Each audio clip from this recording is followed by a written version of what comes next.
always had on my mind about doing a video explaining how I make these videos that I've been making for the last year that you've enjoyed so much, and I think it's not a bad time to do it because I've just noticed one of them this week has been deleted from YouTube.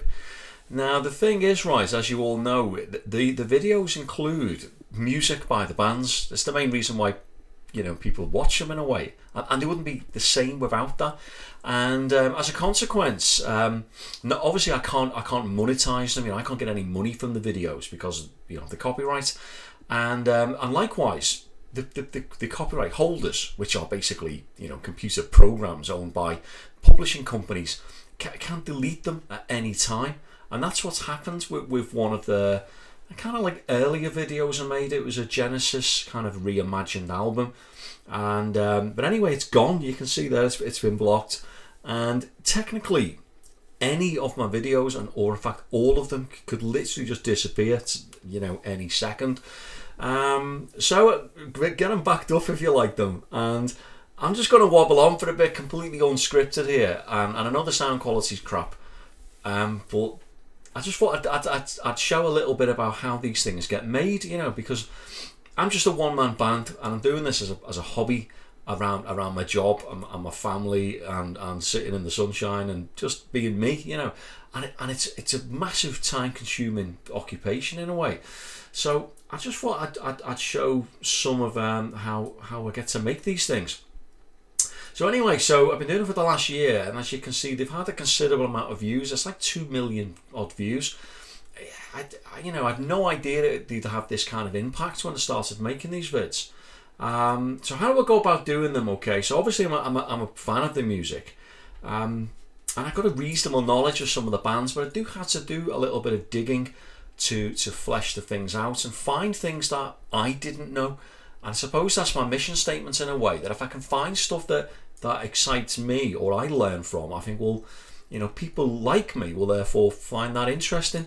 I mean, a lot of this stuff's out there, if you go digging in old bits of forum and stuff that's buried deep in the web, or even in like internet archive and things. So there's like this whole treasure chest of what the internet used to be. You find I find bits of tidbits of information I never knew. So I like obviously I start off with like Wikipedia and stuff, and then Reddit's a great place. I find lots of little like threads, I'd say, and then I go like unraveling the thread and find more stuff out that people might just allude to. I go and find if there's any factual basis to it. The Steve Hoffman one, I've never found it. I don't know who this guy is or anything about it, but it's quite very knowledgeable people on it. I seem to like, that's one I seem to get a lot of direction off that helps me build the script basically. So you can see the script here, which usually comes in about 1,000 words for every like 10 minutes of what you end up watching. That's roughly what it comes in at on average. So I write about a 3,000 word story basically that I then record. One of my mates has got a proper mic set up in studio, and he does a better job than this. And then I tell the story. In some ways, I wish I had put more effort into the earlier videos, like the Trick of the Tail one. I know the sound quality's crap, and the Lamb one especially. I think if I did that now, that could be like a real epic video of depth and technical quality, because I've learned a lot as I've made these vids, as I've gone along, and I can see how they are technically better as I just get a bit braver with the software each time, and I get more confident with it. So anyway, so I do my script, and then I record it, and as I go along doing that, and as I'm researching things, I collect images. And this is really like the bulk of what this job is, doing these videos. I mean, like you can see the ELP one that I did here. I end up with about 200 images, and each one of them has to be edited and cleaned up, and I colorize a lot of them now, which is, I use a bit of software to do it, but it only does it like so well, and I end up having to manually go in and do an awful lot of this stuff. I'd say it probably takes about, like 15-20 minutes per image is probably what I'm working at. it's a lot of work. So I'll show you here like some of what I do to make these images come to life in a way. You know, lots of people say, "Oh, I've never seen that image before," but you have in some cases. It's just that you've never seen it presented in this kind of quality. So here you can see an image of the Yes sort of drama lineup. Now the problem I have with a lot of these pictures is that they're in the wrong kind of aspect ratio, like rectangle shape for a modern day screen. So you know, what are my choices with this? I have like crop you know, the tops of the heads off or the hands or whatever.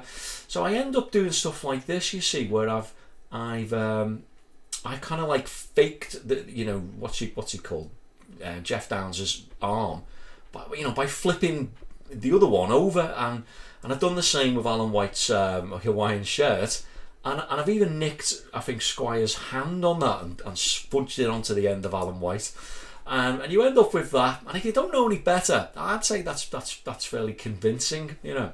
And there's an awful lot of this type of stuff I do. So here's a Mraz one. You know, and again, the same problem with this. It's like, how do you get this image into a rectangle 16 by 9 ratio? All right, I've got to do that. So what I thought I'd do is, I thought, well, I've got to flesh this out and get, you know, more of this keyboard he's got on show. So I went and found I don't know, just a keyboard. And I know I've been told off for this because people sometimes they say I stick the wrong blooming bass head on the wrong bass and all this, and I get it, you know, I get like I shouldn't do it that sloppily, so I am trying, so bear with me. So anyway, so I'm grabbing like bits of Mraz keyboard here and bits of other stuff to fudge this kind of image together, which you can see I end up with, and then like I do the variations on it, like taking out the background and him, and then gluing it all back together again, so you get this kind of like flowing montage of images. Here's another one. Is Alan White again, the same idea. It's like you've got this image on the left, and it's, you know, I'm missing elements on the left and right. That's the bits I often find myself having to create. And again, you know, maybe with a degree of authenticity or not, you know. It's John Anderson one. You know, the problem with this is like the original image, which is quite a well known one, I would say, on the top left. It comes from a magazine. I think that's probably the only source that it exists in today. You know, you've got this magazine page that has been photographed and then just dumped on the web, and then that's it. That's really like the, you know, it's the only incarnation of that image that exists probably in the world. You know, bar maybe the original person who took its negatives, who may not even be alive. I don't know. So I thought, well, I've got to flesh this out on the left and right. So I get a kind of the you know, another room similar to he's sat in, and glue them together. So, you know, I don't think it's being that, you know, disrespectful or anything. I'm just trying to make the images a better visual experience. Really, that's my mission. You know. A lot of the colorization, like I say, there's a bit of software which I use. I use like I have a free account, and I get like 5 goes with this free account on this software, and then I have to then re-register at a free account and get another 5 goes. It's ridiculous, really, how manual and painstaking this is, when I know there's maybe, you know, better advanced software out there that could do it in like 1 click. But like I say, I just sort of fudge my way along, you know. What have you got here? So this is ELP now. Like I say, I've got 4 images. Okay, they're all largely telling the same story, but as a totality, maybe they don't work as well as when you colour them up and maybe reorientate some of them so they're maybe looking in the same direction, and then that's what I present. You know, so a lot of people have seen them before. They've maybe not seen them like this. And it's another thing I try and do is collect images from like one photo session. So for example, you've got like here lots of images that were all probably taken on the same day, and some of these will have been you know, poorly cropped and missing elements, or in black and white, or, you know, like maybe with a rip on it or something. So I try and clean them all up and give them a kind of a harmonious look that I feel then works when they're glued together. Okay, I'm trying to think of other things that I've enjoyed along the way. I might cut that bit out, we'll see. I'm trying to do this completely unprompted, by the way. So the next thing I do then is build my soundtrack. So I take my voice and I then start gluing isolated different elements of sound together. So these are like isolated bits of music. So what that is, I try and find either stuff that people have done on YouTube or like video motion and stuff, and I take that, or I do it myself. I've learned really how to do this. You get like a 5.1 DVD, and the software which can extract it and rip it apart, so you're left with then like individual elements, and it's reasonably okay for. And then I can kind of maybe get just like a bass line and a drum and present the music in a different way, you know. I mean, I'm okay at it, but there's some people out there that are far better. So I also use like cover versions and like alternate like outtakes and things, which are very much mixed in a completely just whatever feels like the right place to put things. This is the part where I'd say the videos take on a life of their own. They tend to just like I find just like something needs to be done at a certain point. It needs to fade, or it needs to be. You just need to hear the drum, or you know, just the keyboard solo at that point. It's my favourite part of it all, really, because it's like a real magic. But as you can see by all these individual edits, this is where I'm fading things like in and out and gluing little bits onto other bits. And again, you know, for some professional editors, you're probably laughing looking at the way I do this.